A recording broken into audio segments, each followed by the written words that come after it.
Nang tuluyan na nilang nagapi ang malaking grupo ng mga kalaban, ang tanging naiwan na lamang ay mga katawan ng mga aswang na napas lang sa labanan at ang bakas ng dugo na bumalot sa kapaligiran. Mga kabagis, umpisaan ng paganahin ang ating mga imahinasyon sa paki ng subscribe button. Salamat! Matapos nun, ay nasipat ni Ginoong Bugil ang isang nilalang na gumagalaw-galaw pa. Dahil buhay pa ito, mas pinili niya noong dagitin yun upang dalhin sa kinaroroonan ng kanyang mga kasama. Mas pinili nila yung kausapin upang sa ganun ay malaman nila ang naging dahilan ng kanilang pagsugal at bigla ang pagsalakay sa baryo. Sa pagkakaluhod ng nilalang sa harap nila Kalik na nanghihina, yumuko si Kalik sa harapan nito, sabay hawak sa panga nung nilalang na medyo may halong gigil at sambit niya na, "Magsalita ka at nagawa niyong salakayan ang aming baryo. O Baluarte, alam ko na may mas malalim pang dahilan kung bakit niyo nagawang isugal ang inyong mga buhay. Bukod sa nais nyo na pagkuha ng aking mutya. Kaya sabihin mo, kung ano ang pulot dulo ng lahat ng ito?" Tanong ni Kalik sa nilalang. Ipagpatawad niyo po, Ginoong Kalik. Ngunit di rin namin ginusto ang lahat ng ito.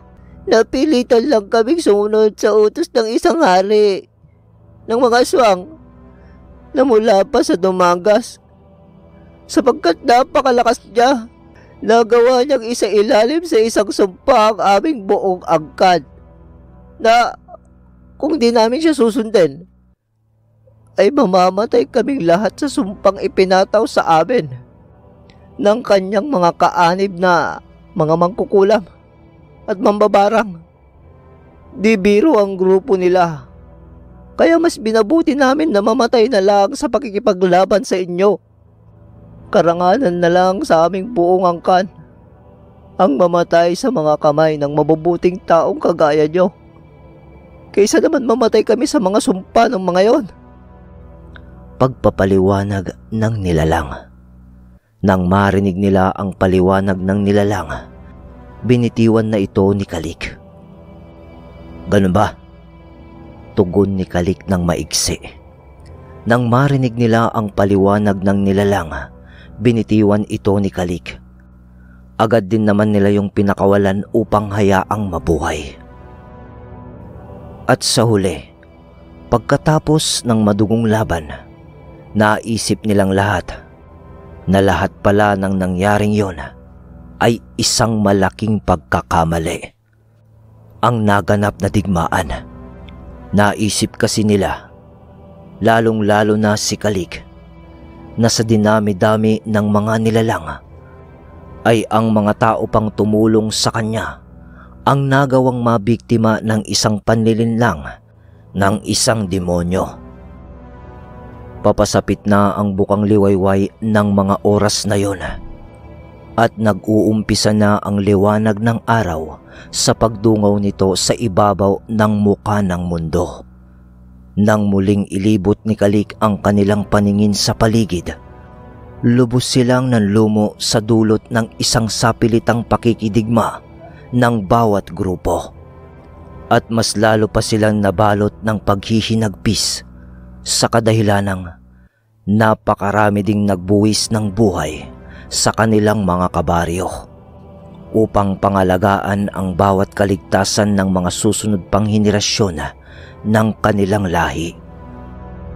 Ganon pa man ay kinailangan nila yung tanggapin sa kadahilanang di naman na nila kaya pang ibalik ang bawat buhay ng mga nasawi sa pakikidigma. Kaya mas pinili na lang nila na linisin ang mga naging kalat na dulot ng isang kaganapan na buhay ang nakasalalay ng bawat lahi. Tinipon nila noon ang mga bangkay ng mga aswang na sumalakay sa kanila. Ngunit sa dami nito, kinailangan nila yung paghiwa-hiwalayin ng tumpok. Bago yun sinilaban Ang bawat bangkay naman ng mga namatay noon sa baryo ni Nakalik ay mas pinili nila na dalhin sa loob ng baryo upang mabigyan ng maayos na libing.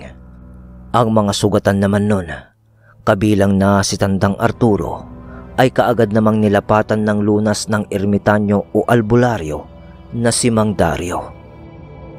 Ngunit sa kasamaang palad, naghihinalo na si Nanay Kunsing ng mga oras na yon. Nabawi naman na ni Mang Dario noon ang mga bakod na usal sa kubo na kinaroroonan ng kanilang mga kasama. Mabilis namang nilapitan ni Micaela ang kanyang lola, habang walang tigil ito sa pag-iyak.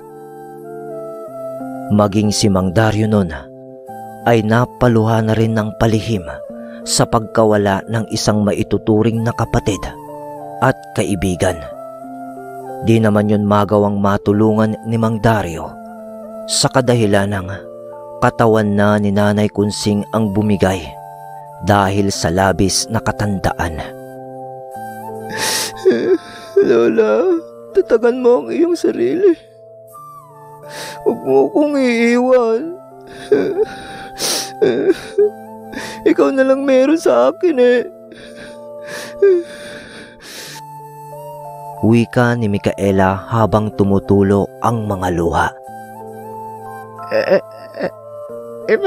Ipagpatawad ba, Apa? Hanggang dito na lang ang paggabay ko sa'yo upang maging mabuti kang tao.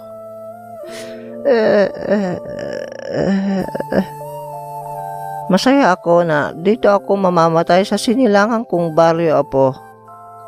Lagi mo lang alalahanin ng mga pinapayo ko sa'yo. Nandyan si Sed, na alam kong mamahalin ka niya ng buong buo. Tsaka, napag-usapan na natin to, diba?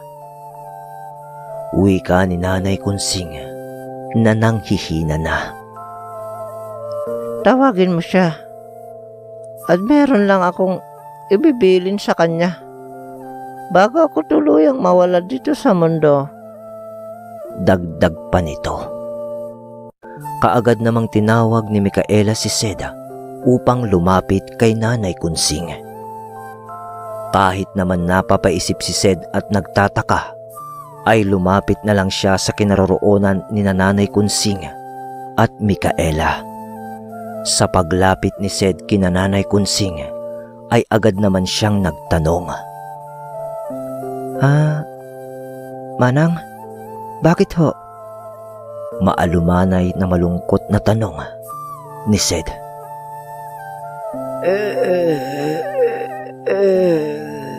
Sed, yeah. Di na ako magtatagal. Dupating na ang hangganan ng aking buhay. Nais ko sanang ingatan mo si Micaela. Huwag kang mag-alala. Napag-usapan na namin to, na kung sakaling ako'y mawawala, ay ikaw, ipagkakatiwala ko sa iyo ang aking apo. Wika ni Nanay Kunsing. Sa mga sandali naman na yun, ay labis naman na naguguluhan itong si Sed. Kaya napatingin siya kay Micaela na may halong pagtataka. Micaela? Takang sambit ni Sed. Tanging pagtangulang naman ang naiganting tugon sa kanya ni Micaela. At saka konting payo lang. Lagi mong tatandaan ang mga bagay na hindi na natin maibabalik sa ating buhay. Ang mga oras na lumipas, ang mga salitang binitiwan, ang bawat araw na nagdaan, at tiwala na nawala. Kaya sana, pag-ingatan mo at alagaan mabuti ang aking apong si Micaela.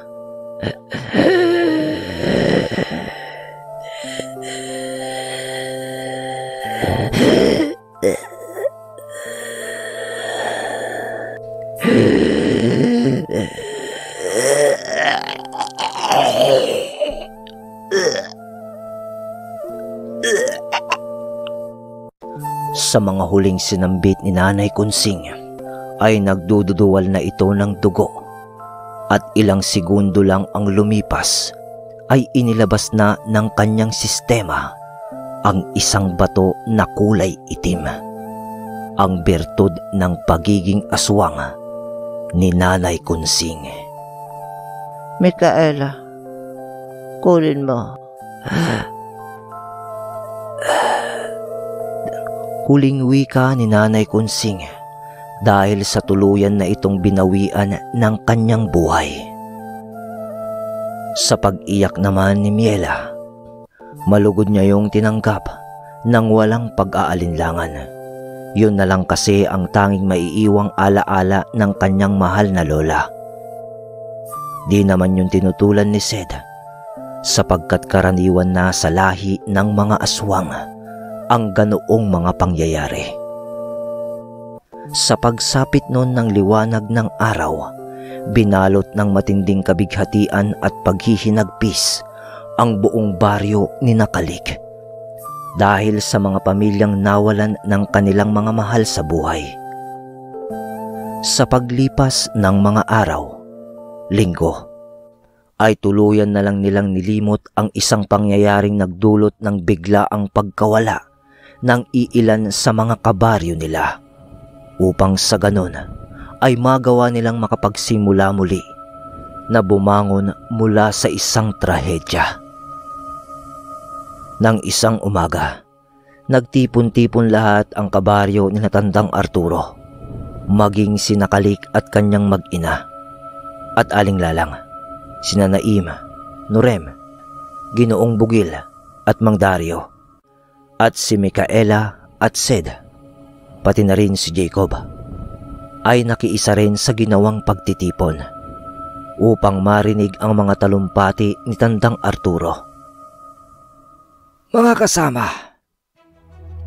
lalong-lalo na sa inyong mga minamahal kong mga kabaryo o kapamilya, pagbutihan pa natin na pagtibayin ng mabuti upang sa ganon magawa nating mapagtagumpayan ang bawat hamon ng buhay. Naway pangalagaan nyo rin ng mabuti ang mga susunod nating henerasyon. Hayaan ninyo, gagawin ko din ang trabaho ko upang pagtibayin ang seguridad ng ating baryo, ang pinapangalagaan nating pamilya sa mahabang panahon. At humihingi ako sa inyo ng kapatawaran dahil sa pagkawala ng iba nating kauri. Ngayon, kung meron man kayong nais sabihin, ay malaya kayong magsalita.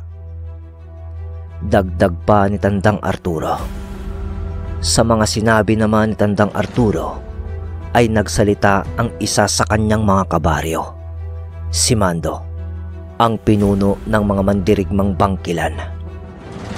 Wala kayong dapat ihingi ng tawad, Pinunong Arturo, sapagkat bukal sa loob ang ginawang pagbuwis ng buhay ng iba nating mga kabaryo. Ipagtanggol ang ating lahi laban sa mga mananalakay. Di dapat tayo magsisi, bagkus ay magpasalamat tayo dahil buhay pa tayo. Kaya lubos kaming nagpapasalamat sa inyo, Pinunong Arturo, kasama ng inyong mga kaibigang Gabunan at Albularyo, na walang pag-aalinlangan na ipinagtanggol ang ating mga kauri. Kaya mabuhay po kayo, Pinunong Arturo. Wika ni Mando, sabay sigaw niya ng, Mabuhay! Mabuhay si Pinunong Arturo! Pagkatapos nun ay nagsigawan naman ang mga tao sa baryo ng mabuhay.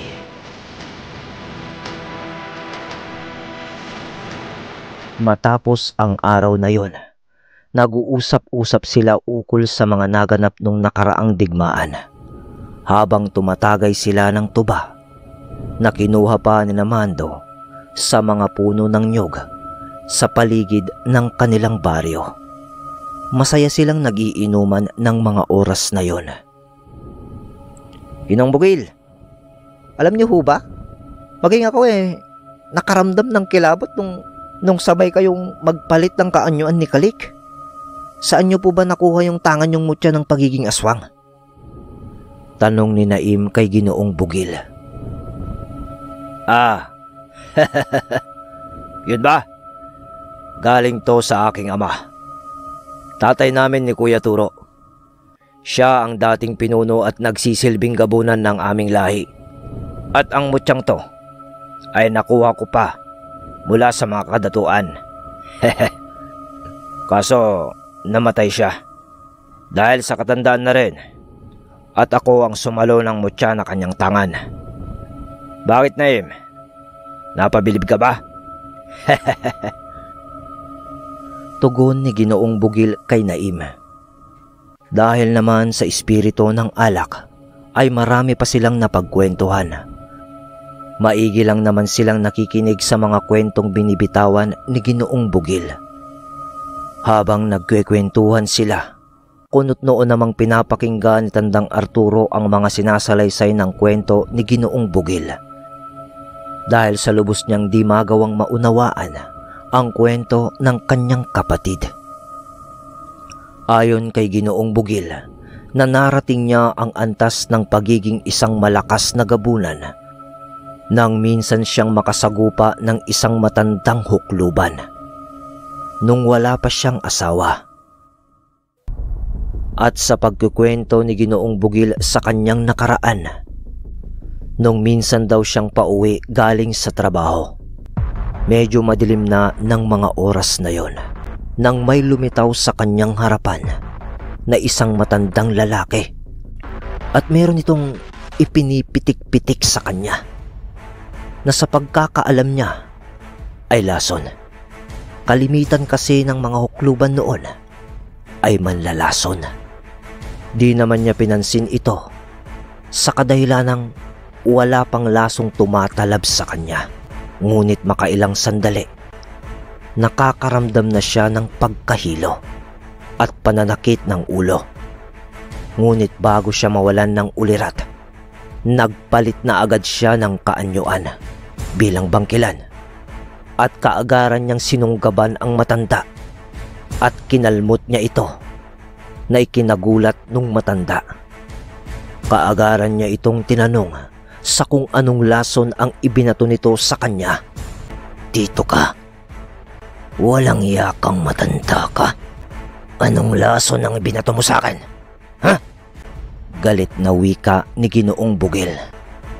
Sumagot naman ang matanda na takot at nagmamakaawa na wag siyang papatayin.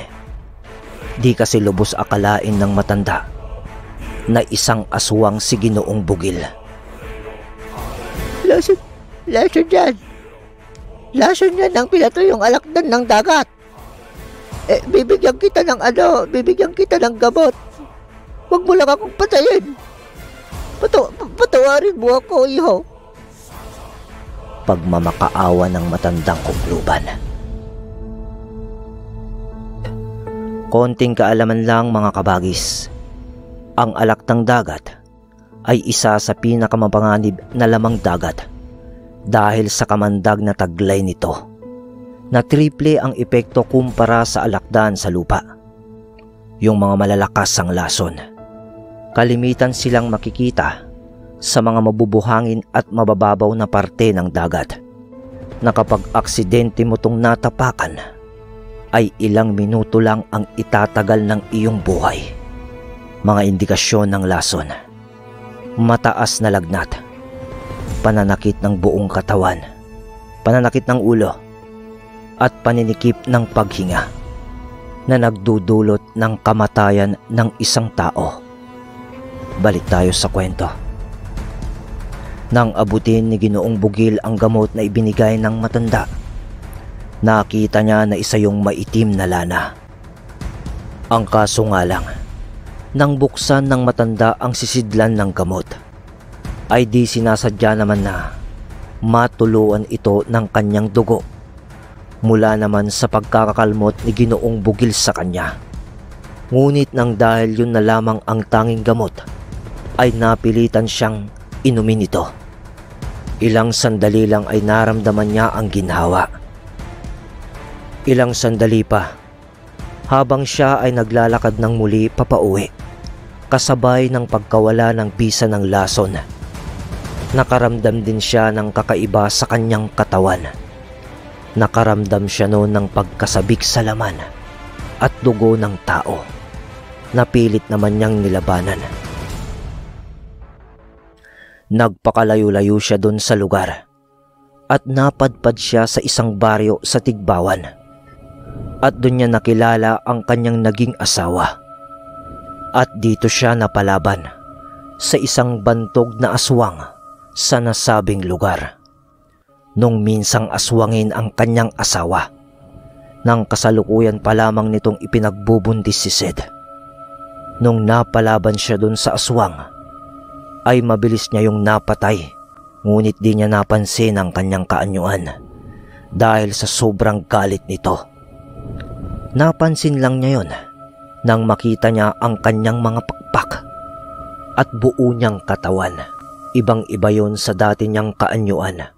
Sa paglipas naman ng panahon ay ipinagtapat niya yon sa kanyang asawa kung ano ba ang tunay niyang pagkatao. Buong puso naman siyang tinanggap ng kanyang asawa dahil sa pagmamahal. Nang marinig naman nila ang mga ikwinento ni Ginoong Bugil, ay dito na sila naliwanagan ukol sa ipinakita ni Ginoong Bugil na kaanyuan nung napasabak sila sa isang digmaan. Nang biglang magtanong si Tandang Arturo sa kanyang kapatid nang, Teka, Bunso, ano bang sinasabi mong madlademonyong kaanyuan? Si Kalik lang naman ang alam kong may ganyang kaanyuan dito. Wika ni Tandang Arturo na medyo lasing na. Di ka naman mukhang demonyo, Bunso Mukha kang baboy. Dagdag pa na wika nito ng pabiro dahil sa espiritu ng alak.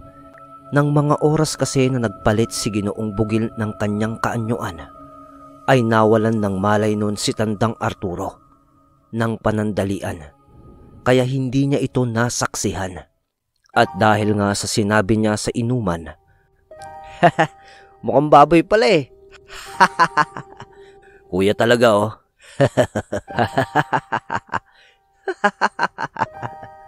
At dahil nga sa sinabi niya sa inuman, doon ay nagtawanan silang lahat at nabalot ng kasiyahan ang gabing yon.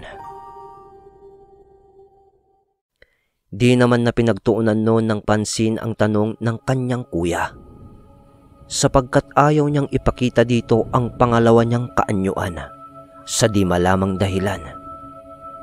Sina Sed at Jacob naman noon ay masayang nakikihalubilo sa iba pa nilang mga kabaryo. Si Micaela naman ay napalapit na ang loob kina Miela at Kiaan, kaya itinuring na rin siyang parang kapatid ni Miela. At ng mga panahong ito, mga kabagis, ay may namamagitan na sa kanila ni Sed. Samantala, si Mang Dario naman noon ay nasa isang bahagi ng baryo at pasaglit-saglit lang sa nagaganap na inuman, sa kadahilan ng di siya sanay na makipag-inuman sa napakaraming aswang. Nang mapansin niya ang pagbuo ng sinag ng buwan, palatandaan niya kasi yon. Kaya naisip niya na isang buwan na rin pala ang nakakalipas mula nung maganap ang digmaan. Nang biglang sumagi sa isip niya ang kanilang baryo sa Dumangas. At dahil doon ay naalala niya ang mga banta ng mga aswang na kanilang kalaban doon sa lugar. Kaya naman, kaagad niyang tinawag noon si Ginoong Bugil. Kaagad din namang yung lumapit. Iho, pangalawang bilog ng buwan na ngayon. Nag-aalala ako para sa ating mga kabaryo sa Dumangas at sa dalawang kambal. Kumusta na kaya sila? Iho, kailangan na nating umuwi sa lalong madaling panahon. Nang marinig naman ni Ginoong Bugil ang mga sinabi ni Mang Dario, ay isinantabi niya muna ito at nagwika ng, ganun po ba? Sige po, Mang Dario. Babalik na po tayo sa Dumangas. Pero sa ngayon po pagbigyan niyo po muna sana ako. Ang aking nais na masulit ang mga araw na nandito tayo sa aking sinilangang baryo. Sige na ho. Saglit lang naman po to. Paminsan-minsan lang naman po kasi ito. Pakiusap ni Ginoong Bugil. Sige, iho. Sulitin mo muna ang gabing ito. Bukas na tayo mag-uusap ng maayos para sa ating gagawing pagbabalik sa ating baryo sa Dumangas. Sagot ni Mang Dario. Matapos ang kanilang pag-uusap, ay agad na rin namang bumalik si Ginoong Bugil sa nagaganap na kasiyahan. Habang si Mang Dario ay medyo lumayo sa nagaganap na inuman. At nagmamasid sa paligid habang may malalim na iniisip. Ay, kumusta na kaya ang aking mga kabaryo? At ang dalawang kambal? Ay, Diyos Ama, may nararamdaman akong di maganda. Wika niya sa kanyang sarili habang nakatingin sa bilog na buwan. Pagsapit noon ng umaga, nang mismong araw ay naghahanda na sina Ginoong Bugil at Mang Dario at Jacob.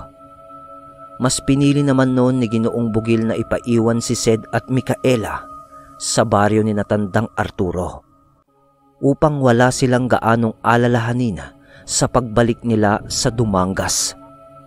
Anak, Sed, maiwan na muna kayo dito sa baryo ng iyong tiyo Arturo upang sa ganon ay mas magampanan mo ang responsibilidad na inatang sayo ni Nanay Kunsing, ang pangalagaan si Micaela.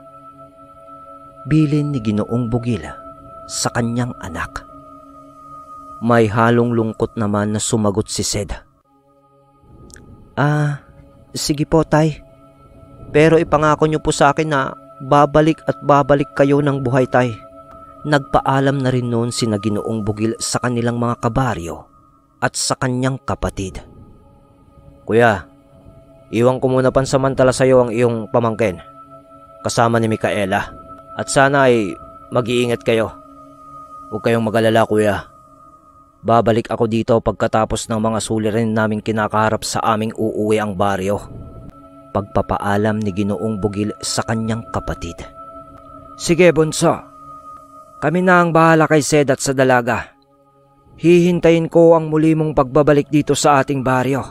At umaasa ako na pagbalik mo ay dito ka na mananatili. Mag-iingat kayo, bunso. Sagot naman ni Tandang Arturo. Sa mga sandali naman na yon, ay nag-uusap din itong si Sed at Jacob. Pre, paano ba yan? Mukhang mahaba-habang panahon na di tayo magkikita. Ingat ka, ha? At si Micaela, ingatan mo. At siya nga pala, sana pag nagkita ulit tayo, magkaroon ako ng inaanak, ha? Pabirong banat ni Jacob kay Sed, na mga pabulong-bulong pa yung mga huling sampit.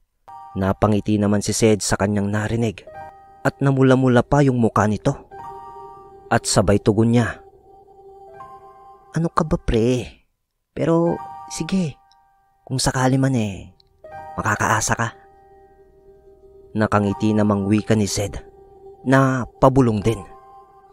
Alam nyo na, usapang lalaki.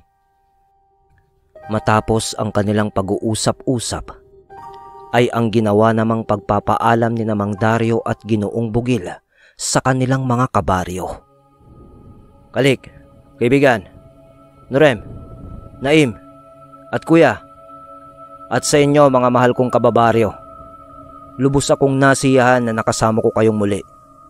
Kahit sa maikling panahon, subalit kailangan na naming umalis upang tapusin ang naumpisahang sigalot sa baryong aming nilisan. Pagpapaalam ni Ginoong Bugil. Sige, ingat kayo, kaibigan. Salita naman ni Kalik. Sige po, Ginoong Gilberto. Mag-iingat po kayo. Wika ng dalawang magkapatid bilang pagpapaalam din. Nang nag-umpisa na nilang nilisan ang baryo ni Tandang Arturo, ay nakahabol lang naman ng tingin sa kanila ang mga tao sa buong baryo, hanggang sa mawala na sa kanilang paningin ang baryo at tuluyan nang nakalayo. Sakay sila noon ng kariton at kalabaw na kanilang ginamit noong una silang naglakbay.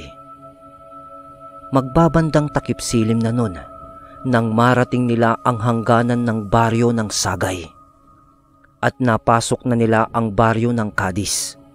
Mas pinili nila noon na magpatuloy sa paglalakbay upang mabilis nilang marating ang Bacolod.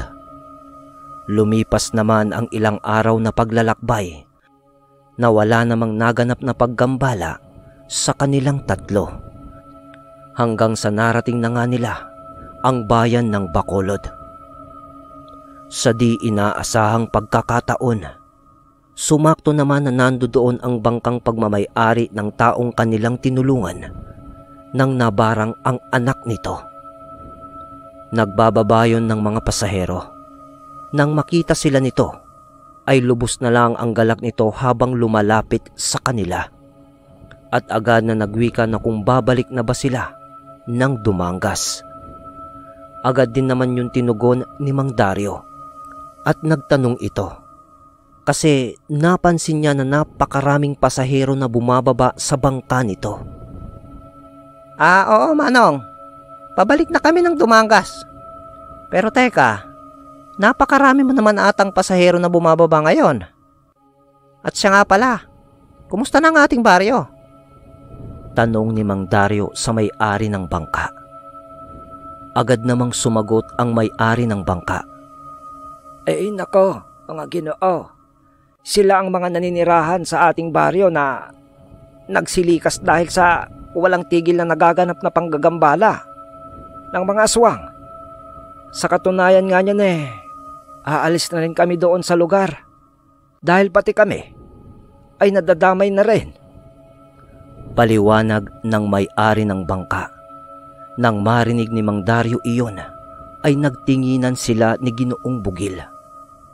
At nang makababa na lahat ng pasahero ng may-ari ng bangka, ay dali-dali na rin silang sumakay sa bangka. Sumakto naman na sila lang ang pasahero noon, kaya nagawa nilang maisakay ang kariton at kalabaw na kanilang sinasakyan. At dun nga ay agad na silang umalis nun sa Bacolod, patungong Dumangas. Habang nasa laot ay nagtanong si Mang Dario sa may-ari ng bangka. Nga pala Manong, may nababalitaan ba kayong kambal dun sa baryo na humalili sa akin? Tanong ni Mang Dario. Baka po yung tinutukoy nyo mga Ginoo yung dalawang lalaki na napapabalita doon sa lugar na kasalukuyang kinakalaban ng mga aswang. Halos gabi-gabi, laging may nagaganap daw na panggagambala sa baryo. At silang dalawa ang napapabalitang humaharap sa mga aswang na namiminsala ng mga tao. At sila din ang nagmungkahi sa lahat ng tao na naroon sa baryo na napansamantalang lumikas muna doon sa lugar. Yung iba nga pumunta sa mga karatig bayan ng Dumangas. At yung iba naman, dito tubungo sa Negros. Pero marami pa rin ang nagmamatigas. At mas pinili nilang manatili sa baryo. Dahil sa kanilang paniniwala na sa doon nga sila isinilang, doon din daw sila mamamatay. Nako, ewan ko ba mga Ginoo, pati mga mambabarang nandun na rin sa lugar. Ginawa na nilang pugad yung baryo. Pati mga karatig baryo nadadamay na. Kaya nagpasya na rin kaming lumikas ng mga anak ko. Kahit malayo kami doon sa baryo. Baka pati kasi kami madamay pa. Pagpapaliwanag ng may-ari ng bangka ng napakahaba. Tahimik lang naman ang tatlo habang pinakikinggan ang mga sinasabi ng matanda. Sa mga sandaling ito, naisip nila na sa maiksing panahon na sila ay nawala sa baryo, ay ganun na kalala ang nangyayari. Ilang minuto pa ang lumipas, narating na nila ang pantalan ng Dumangas. Kaagad na rin silang bumaba ng bangka at nagpasalamat at nag-abot ng kaukulang bayad para sa biyahe na mariin namang tinanggihan ng may-ari ng bangka sa kadahilan ng ayon dito ay kulang pa yung paghatid nito sa kanila kumpara sa pagliligtas nila ng buhay ng kanyang anak. Pero mapilit si Mang Dario Kaya napilitang tanggapin ng may-ari ng bangka ang bayad at kaagad din itong nagpasalamat. Sa paglisan nila sa lugar, binagtas nila ang daan patungo sa kanilang baryo, lulan ng kanilang kalabaw at kariton. Habang nasa daan, nakaramdam ng kakaiba si Mang Dario. Ganon din si Ginoong Bugil. Mang Dario, may nagmamasid sa atin sa paligid. Sa pakiwari ko ay sinasabayan nila tayo. Ngunit di ko matukoy kung nasaan sila. Wika ni Ginoong Bugil sa marahan niyang boses. Nararamdaman ko din sila, iho. Huwag ka nalang magpahalata na nararamdaman mo sila. Ang mahalaga ngayon, makarating na tayo ng mabilis sa baryo. Meron akong kakaibang nararamdaman, iho. Jacob, lumapit ka sa akin at lalagyan kita ng bakod sa katawan. Maigi na yung makapaghanda tayo. Wika ni Mang Dario. Kaagad namang lumapit si Jacob sa kanyang lolo at agad naman siyang inusalan ng mga dasal na pambakod sa katawan. Makalipas ang ilang oras, magbabandang 9:00 na ng gabi nila narating ang baryo. Pagpasok pa lang nila dito, kaagad nilang naramdaman ang matinding salot na bumabalot sa kapaligiran. Ilang sandali pa, narating na nila ang bahay ni Mang Dario. Subalit nanlumo naman si Ginoong Bugil nang makita niya ang kanilang tirahan. Wasak na wasak ito at tanging mga pundasyon na lang ng bahay ang natitirang nakatayo. Maging ang kanilang palayang sakahin ay hindi na rin maipinta ang itsura sa kadahilanang puro uka ang mga yon na tila ba hinagisan ng pampasabog. Sa pagpasok nila sa kubo ni Mang Dario, bigla namang may tumutok ng isang baril sa dibdib ni Ginoong Bugil.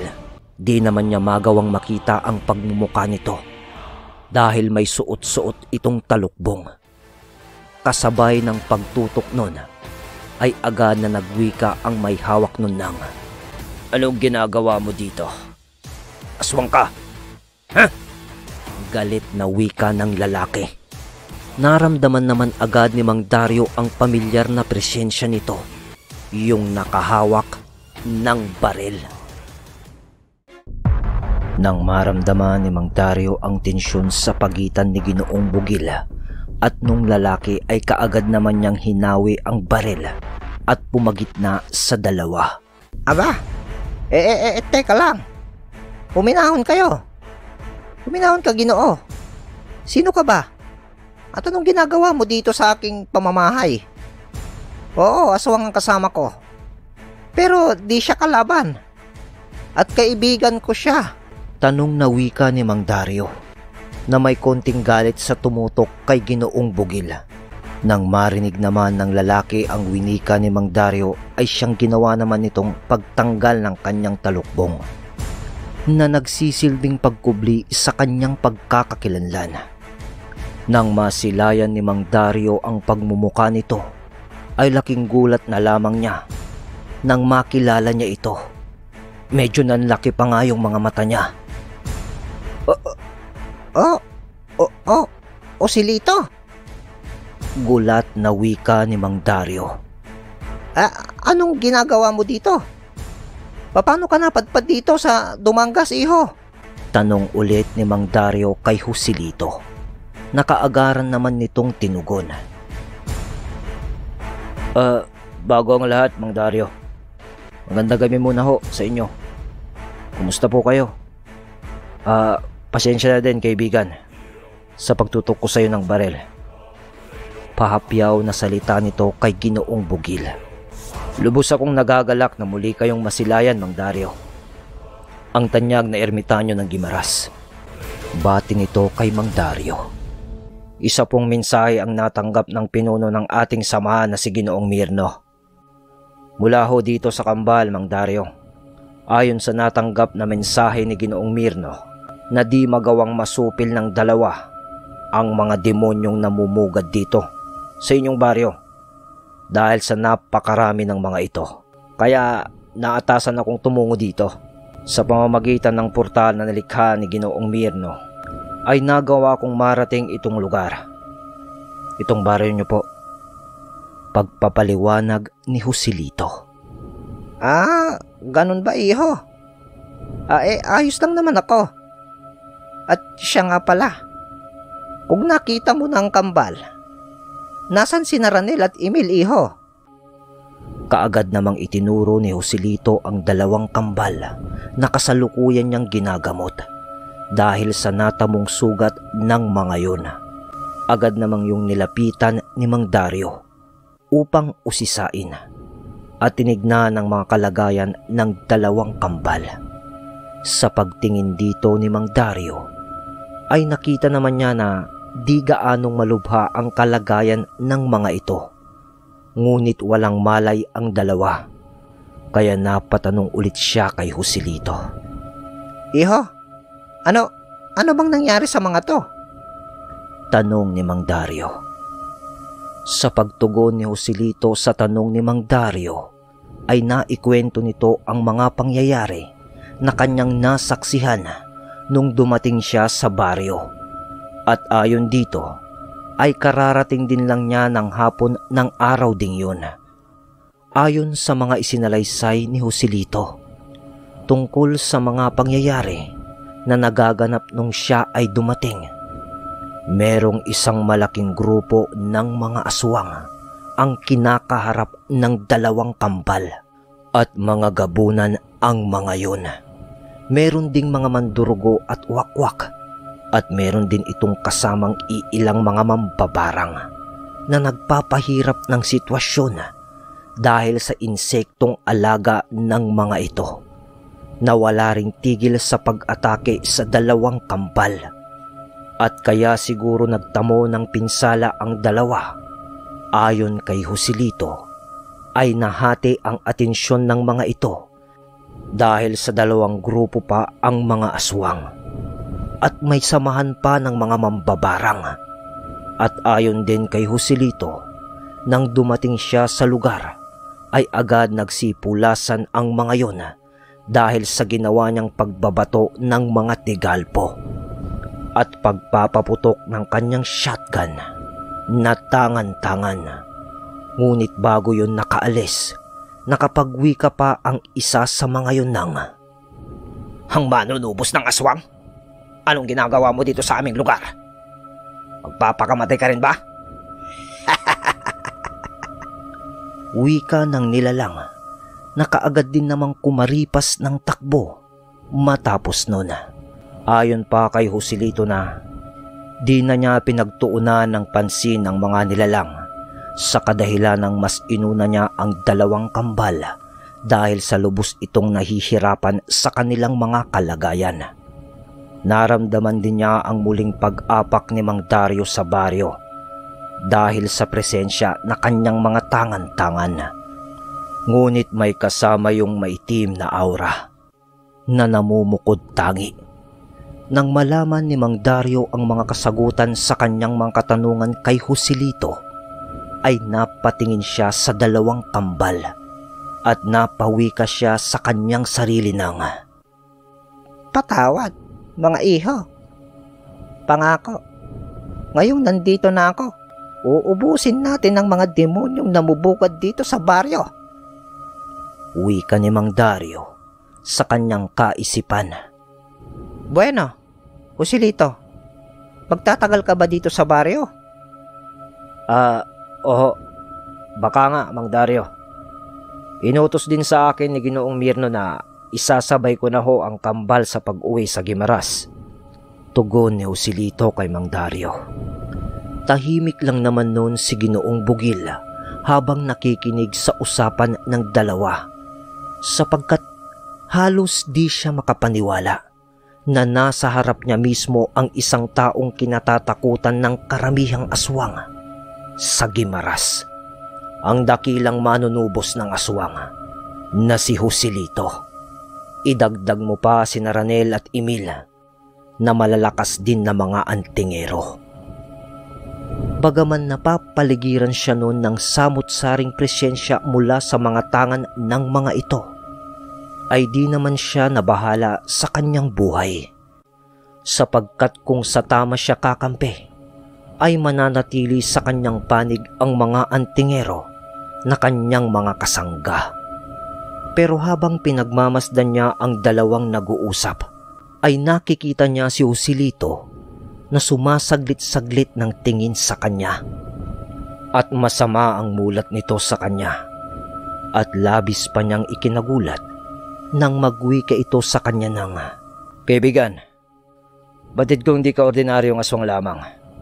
Nakikita ko mula sa iyong katauhan ang isang anyo ng demonyong nakapaloob sa iyong pagkatao.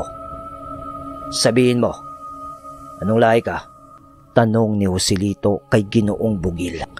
Kahit naman na nabigla si Ginoong Bugil sa tanong ni Joselito sa kanya, ay sinagot naman niya ito ng mahinahon. Kalahating bangkilan at kalahating gabunan, kaibigan," sagot ni Ginoong Bugil. Ang isa pang demonyong nilikha ng mga kadatuan. Sa mga demonyo nang galing mismo ang mutya na yan, sa mga nalaglag na anghel. Alam ko yan. Sa katunayan, hinanap ko ang isa pang nagtatangan yan eh. Di ko lang magawang masumpungan. Wika ni Joselito. Sa sandali naman na yon, sumingit ng salita si Mang Dario at sinabi nito na huwag mag-alala si Joselito dahil isang mabuting tao si Ginoong Bugil at tanging sa kabutihan ang ipinaglalaban nito. Di pa nito nagawang pumaslang ng mga ordinaryong tao at tanging mga kagaya niyang aswang na may halang na kaluluwa ang kanyang mga pinapaslang. Ngunit nagsalita ulit itong si Joselito na nga. Buti naman kung ganon, Ermitanyong Dario. Pero kung sakaling lalabag sa kahit anong kautusan mula sa ating Amang Diyos na kinikilala, ay sinisigurado ko sa inyo, Ermitanyong Dario, na ako mismo ang kikithil sa buhay niya. Ang demonyo ay mananatiling demonyo. Alam niyo yan, na mahirap pa rin pagkatiwalaan. Wika ni Joselito. Kasabay naman ng pagtaas ng tensyon sa loob ng kubo ni Mang Dario, ay lumapit naman sa kanila si Jacob na may daladalang tinimplang kape at nagwika ito ng, "Ginoong Joselito, bakit nyo naman ho papaslangin si Ginoong Bugil? Napakabait po na tao nito. Sa katunayan nga ho niyan, minsan na niyang niligtas ang buhay ko mula sa mga demonyong aswang, kahit pa mga kauri niya ang mga yon." Wika ni Jacob. Kasabay naman ng kanyang pagwika ay ang pag-abot naman niya ng mga tasa ng kape sa mga ito. Habang nagkakape sila ay nagmungkahi muna si Joselito na lalabas muna siya ng kubo upang magpalamig o magpahangin sa labas, sapagkat naisip niya na mali ang ginawa niyang panghusga sa pagkatao ni Ginoong Bugil. Sa kadahilanan nga naman na di pa niya ito lubusang kilala. Sa paglabas ni Joselito ay medyo nakahinga ng maluwag itong si Ginoong Bugil, dahil sa nararamdaman niya noon na pagtaas ng presensya ng manunubos ng aswang. "Iho, Bugil, pagpasensyahan mo na si Joselito ha. Ganyan talagang taong yan. Malaki ang galit niya sa mga kalahi mong mga aswang. Pero huwag kang mag-alala. Di ka niya gagalawin dahil kaibigan kita. At darating din ang araw na magkakasundo rin kayo." Pampalubag loob ni Mang Dario kay Ginoong Bugil. Dahil sa mga sinabi ni Mang Dario sa kanya, ay naramdaman niya ang lubos na pagtitiwala nito sa kanya. Kaya napangiti na lang siya sa matanda at nagpasalamat ng taus-puso.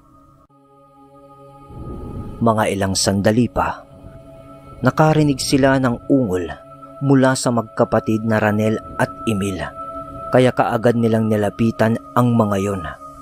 Habang nasa labas naman noon si Joselito at nagkakape, habang nagmamasid-masid sa paligid, Kinausap nila ang magkapatid.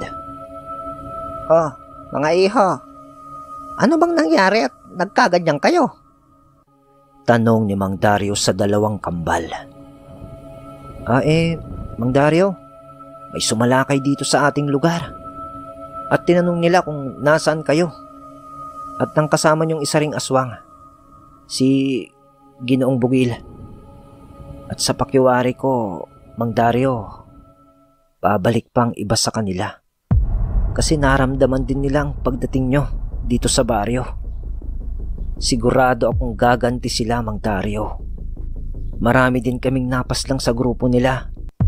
At may kasama silang isang malakas na aswang na gumagamit ng lihim na karunungan mula sa kaliwa at kanan. Kaya medyo nalagay kami sa alanganin Mang Dario. Wika ng isa sa kambal. Sumingit naman sa usapan si Ginoong Bugil. Mukhang di na makatiis ang ating mga kalaban. Di na nila nahintay pa ang muling kabilugan ng buwan. Sumagot naman agad si Mang Dario. Hindi iho. Sa tingin ko, isa lang itong paghahanda rin ng ating mga kalaban. Mukhang tinatantya tayo ni Baal. Mukhang inaalam niya kung hanggang saan ang ating kakayahan.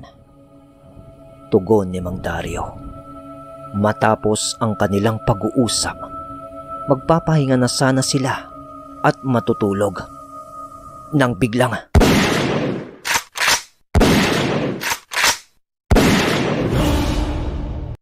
nakarinig sila ng 3 sunod-sunod na putok ng baril mula yon kay Joselito. Kaya agad silang napabalikwas at agad na lumabas ng kubo. Ang magkapatid naman nun, kasama ni Jacob, ay di na muna pinalabas ni Mang Dario sa kadahilan ng nahihirapan pang gumalaw ang mga ito. Joselito, anong nangyari? Tanong ni Mang Dario. Ngunit di pa man nakakasagot si Joselito, ay kaagad nang nagpalit ng kaanyuan si Ginoong Bugil sa pagiging bangkilan. At agad na tumakbo patungo sa kabila ng palayan. Iho! Iho! Saan ka pupunta? Sigaw ni Mang Dario. Mang Dario, meron ho akong nasipat na mga aswang na nagmamasid kung saan ho tumungo ang kaibigan nyo. Wika ni Joselito. Nang marinig ni Mang Dario ang sinabi ni Joselito, kaagad din nitong sinundan si Ginoong Bugil. Sumunod na rin si Joselito patungo sa kabilang palayan. Sa pagpasok nila sa isang bahaging masukal at merong nagsisitaasang mga puno ng nyog, nakita nilang nakikipagbuno si Ginoong Bugil sa mga aswang. Kaya kaagad nilang nilapitan ang kinaroroonan nito. Kaagad silang nagtaas ng bakod sa katawan. Nakaagad namang naramdaman ng mga aswang. Maging si Ginoong Bugil ay naramdaman din ang ginawa ng dalawa. Kaya pinili niyang hatiin sa 2 pangkat ang mga aswang na kasalukuyan nitong hinaharap sa pamamagitan ng paglayo. Sa paglayo noon ni Ginoong Bugil, marami ang sumunod sa kanya kaysa sa mga aswang na piniling harapin ang 2 antingero.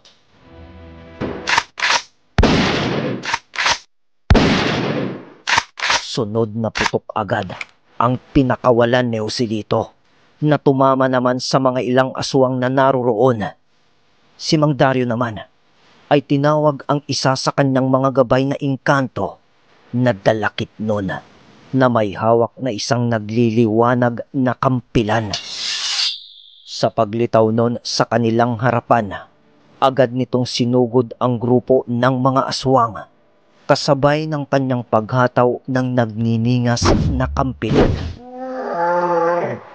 na agad namang tumama sa mga aswang nang abutin ng pag-atake nito.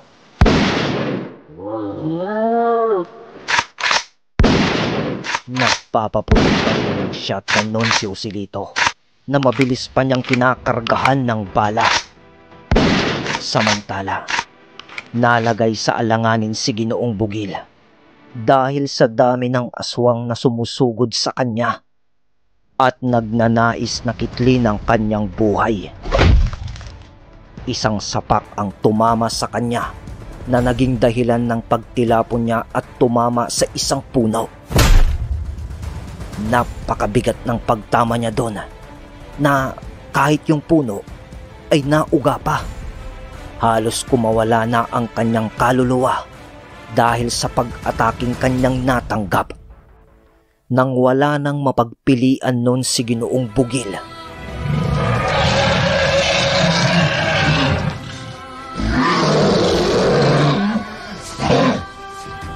ay nagpalit na ito sa kanyang malademonyong kaanyuan dahil napunta sila noon sa loob ng gubat.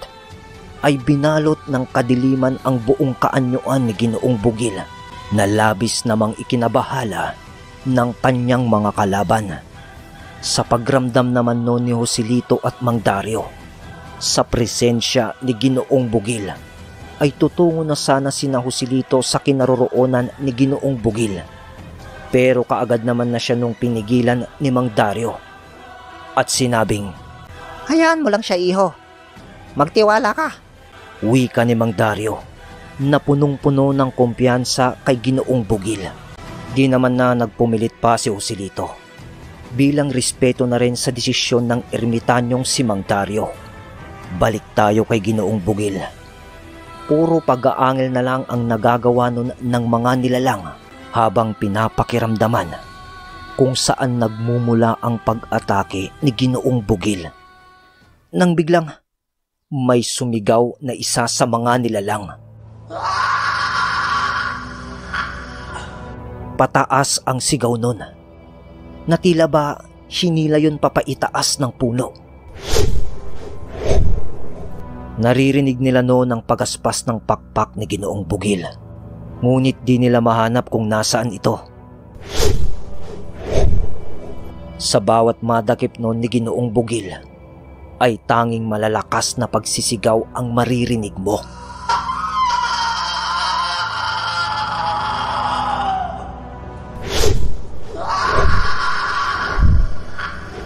Kasabay ng pagkawala ng sigaw, ay ang pagbagsak ng mga katawan ng mga nilalang mula sa puno.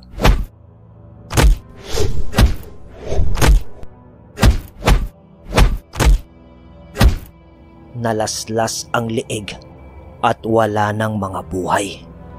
Nakaramdam noon ng kilabot ang mga nilalang dahil sa kanilang mga nasasaksihan. Mga aswang pa yun ha.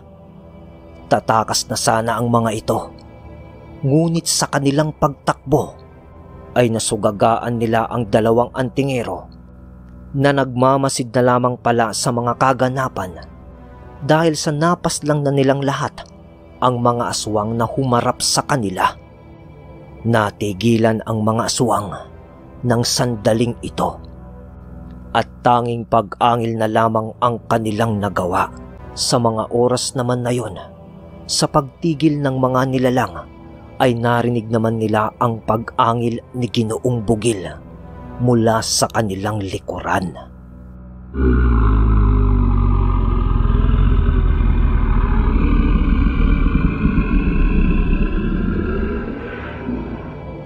Kaya kaagad na humarap sa kanilang likuran ang mga to at doon tumambad sa kanila ang malademonyong kaanyuan ni Ginoong Bugil na nagaangil pa rin at nagngingit-ngit sa galit. At saan kayo pupunta? Di pa tayo tapos. Di ba nais nyo akong paslangin? Paano nyo yun gagawin? Kung tatakbo kayo, nababahag na ba ang mga buntot nyo? Wika ni Ginoong Bugil na may halong pang-iinsulto sa mga nilalang. Sa isang banda, nakamasid lang naman sina Mang Dario at Joselito sa mga kaganapan at nagwika si Mang Dario ng, Joselito, pagmasdan mo ang kaibigan kong yan. Bagaman isa siyang aswang, ay di siya nagpapaalipin sa kapangyarihan na nagmumula sa kaliwa. Kasabay ng pagwika noon ni Mang Dario, ay pinili lang naman ni Joselito na pagmasdan ang mga nangyayaring kaganapan. Pero bagaman nasaksihan ni Joselito ang tunay na kaanyuan ni Ginoong Bugil, di naman siya nakaramdam ng kahit anong panganib mula dito. At meron pa siyang isang napansin kay Ginoong Bugil dahil sa hindi ito gumagamit ng pangil upang pumaslang. Samantala, wala nang nagawa ang mga nilalang kundi ipaglaban ang kanilang mga buhay dahil sa wala na silang lulusutan, sapagkat kung tatakas sila ay siguradong papaslangin sila ng 2 antingero. Kaya buong lakas nilang sinugod na si Ginoong Bugil at pag-unday ng malalakas na pagkalmot na wala namang kahirap-hirap na iniwasan ni Ginoong Bugil dahil sa naglalaho ito sa dilim, dahil nga sa kanyang kulay na umaakma sa kadiliman, at bigla na lang lumilitaw sa harapan ng bawat nilalang at agad binibikwasan ng malalakas na pagkalmot ang mga yon, dahilan upang bumagsak ang bawat tamaan niya.